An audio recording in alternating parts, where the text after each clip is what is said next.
जब हमारे अंतःकरण में उच्चता, उच्च भाव का प्रसव होता है, उच्च भाव जागृत होते हैं, तब वह उत्सव जैसा ही होता है। जब मन में औदार्य आए, किसी के आदर के लिए हाथ जोड़ें, अपने संग्रह संचय में से हम बांटना आरंभ कर दें,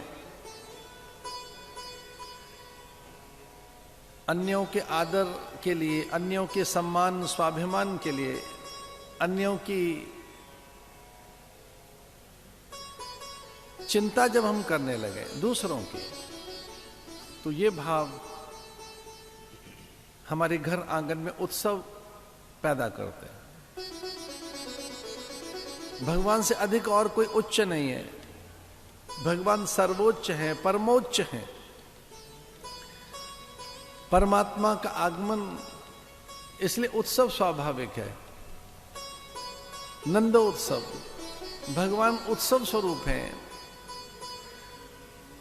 घर में भगवान की सेवा पूजा करेंगे तो उत्सव जैसा रहेगा। उनके लिए राग, भोग, श्रृंगार, अर्चना। आजकल भगवान के राग सेवा चल रही है अयोध्या में। राग सेवा का अर्थ है उनके समय समय पर उन्हें गीत गाए जा रहे हैं।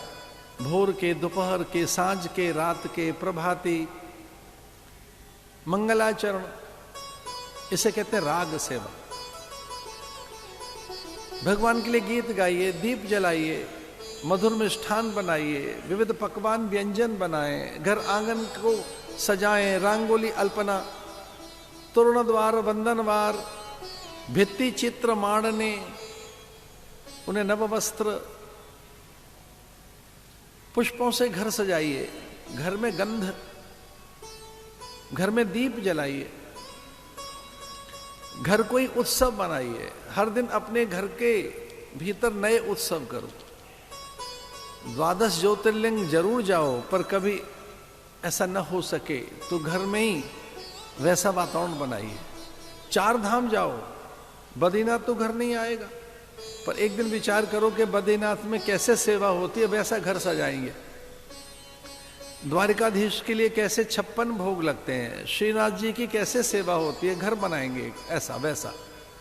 वैसा दीपदान, बंधनवार, मंगल कलश, स्वास्तिक, परिजन पुरजनों को बुलाओ, बंधु बांधवों को बुलाइए, अपने मित्रों को बुलाइए, इष्ट मित्र आए, घर सजाइए। घर का अवसाद जाएगा, चिंता जाएगी।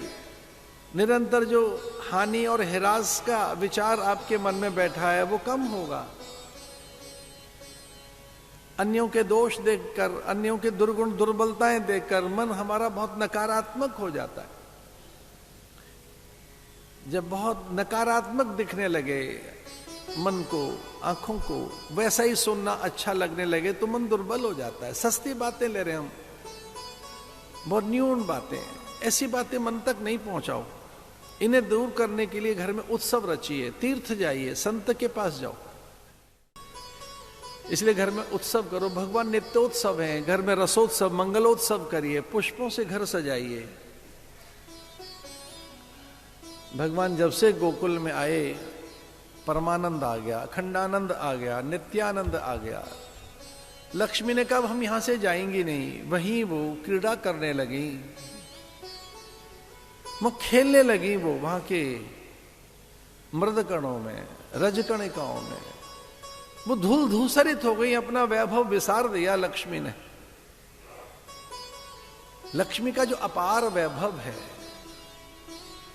वो जो धनलक्ष्मी है, गजलक्ष्मी है, जो ऐश्वर्य लक्ष्मी है, जो राज्य लक्ष्मी है, जो महाराज्ञी है, वही साधु के पास भी आती है।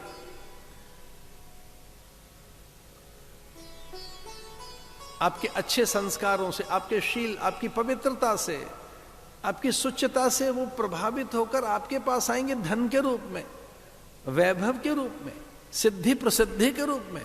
उच्च भवन लेकर आएंगी, बड़े वाहन लेकर आएंगी, चौं दिशाओं में कीर्ति फैल जाएगी आपकी, बड़े बड़े लोग आपसे संबंध बनाने के लिए व्याकुल होकर पीछे पीछे दौड़ेंगे आपके। जब वैभव लक्ष्मी आएगी, ऐश्वर्य लक्ष्मी आएगी, राज्य लक्ष्मी आएगी, महाराज्य आएंगे आपके यहां, तो क्या नहीं होगा।